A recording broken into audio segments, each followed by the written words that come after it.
So today, this is the topic regarding Hindu undivided family business, that is joint Hindu family. This is a business. ये वो business है which is carried out by male member of Hindu undivided family, जिसको which is popularly known as joint Hindu family business. ये वो business है जो कि male member चलाते हैं हिंदू अनडिवाइडेड फैमिली के, इसलिए इसको जॉइंट हिंदू फैमिली बिजनेस बोलते हैं. The kind of business is not, this kind of business is not governed by industrial or company act. इसके लिए सेपरेट एक एक्ट है इसको गवर्न करने के लिए, which is known as Hindu Succession Act, which exists under Hindu laws. So there are two conditions for existence of joint Hindu family business. ये condition क्या क्या है? पहला, minimum 2 male members must be there in the family. 2 members male का होना बहुत ज़रूरी है. So this ancestral property it is inherited by the male members. तो ये जो परिवार के मेल मेंबर्स होते हैं उनका इस ancestral property पे राइट होता है. The members, जो मेंबर इस प्रॉपर्टी के ऊपर अपना मालिकाना हक रखते हैं, इस बिज़नेस के प्रॉफिट को शेयर करते हैं, उस जॉइंट हिंदू फैमिली बिज़नेस के उन पार्टनर्स को हम को पार्टनर्स कहते हैं. क्या बोलते हैं? Co partners. Next topic here is features of Hindu undivided family. So first feature here is formation.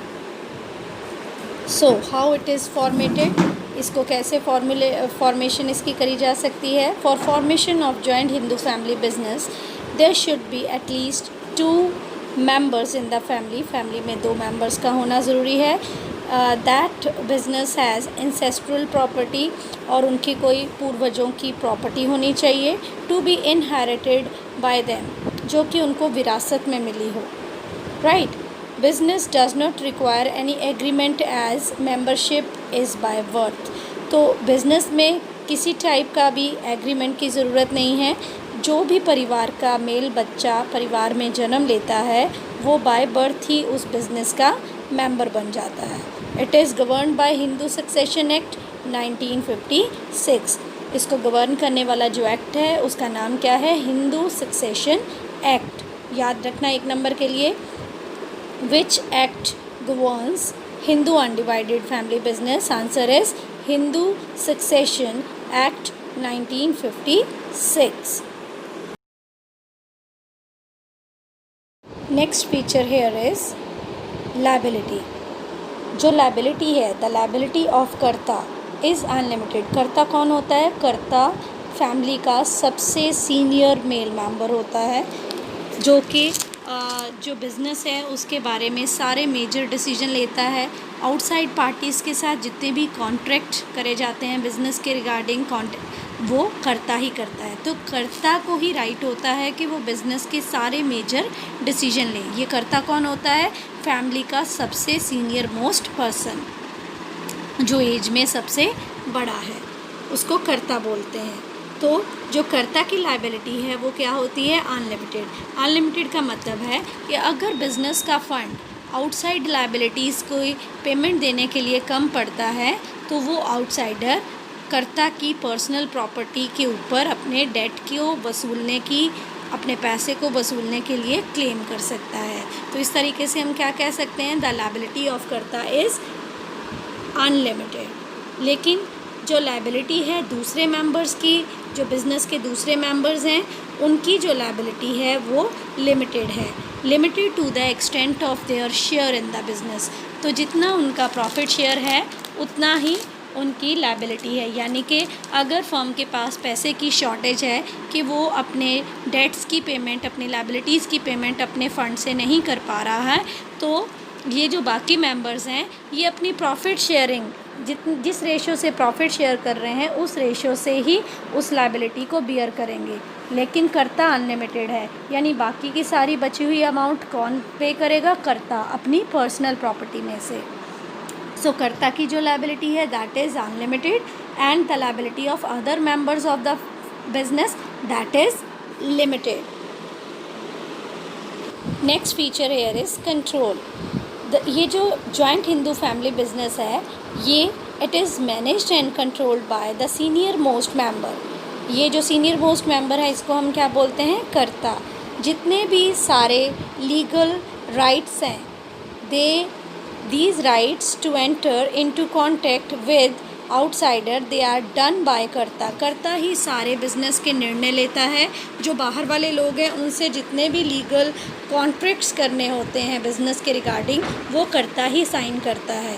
कर्ता की मंजूरी के बिना वो जो है लीगल नहीं माने जाते। तो बिज़नेस के जितने भी मेजर डिसीजंस हैं, they are taken by Karta only.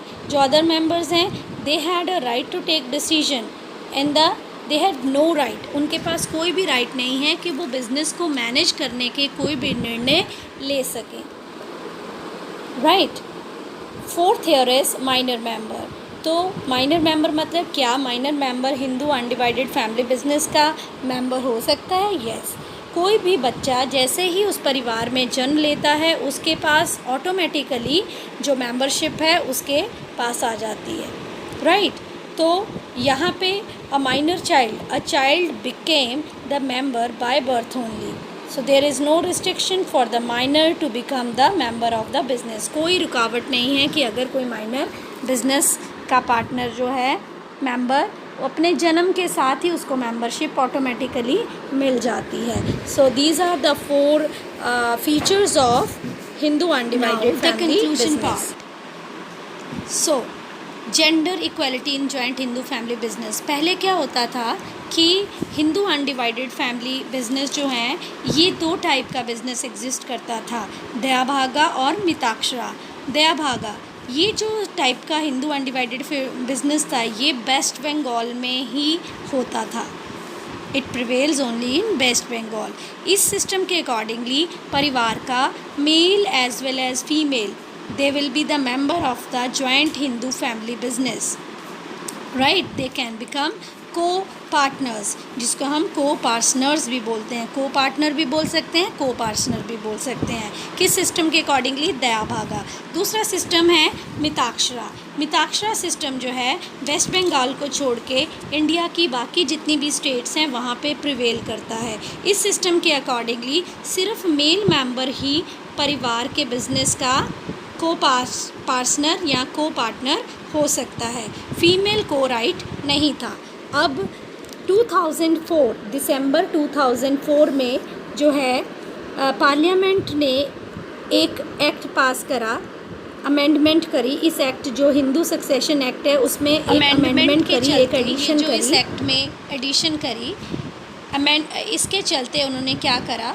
Now they had given a right to the women that now the woman who take birth in the family, he will also has a right to join the Hindu family business। यानी कि this bill, ये जो नया bill था वो पास करा गया, जिसके चलते they had remove the discrimination as discrimination, right, which has contained in section 6 of Hindu Succession Act 1956। इसके चलते उन्होंने क्या करा? They had given equal right to daughter as well as son in the business. Now Mitakshara, now as per Mitakshara as well as Dayabhaga, both male as well as female member can be the member of the Hindu joint family business। जबकि पहले दयाभागा जो system था वो waste Bengal में prevail कर रहा था, उसमें तो फीमेल और मेल दोनों ही मेंबर होंगे बिजनेस के। लेकिन मिताक्षरा के चलते, जो कि इंडिया के बाकी पार्ट्स में था एक्सेप्ट वेस्ट बंगाल, सिर्फ मेल मेंबर ही जो है मालिकाना हक रखता था उस बिज़नेस पे। पर ये जो दिसंबर 2004 में बिल में एक अमेंडमेंट करा गया, एक सुधार करा गया सेक्शन 6 के चलते, उन्होंने अब डॉटर और सन दोनों को बिज़नेस के बाय बर्थ जब भी वो उस परिवार में जन्म लेते हैं तो वो बिज़नेस के मेंबर्स बनने का इक्वल राइट रखते हैं। This is all about the Hindu undivided family business.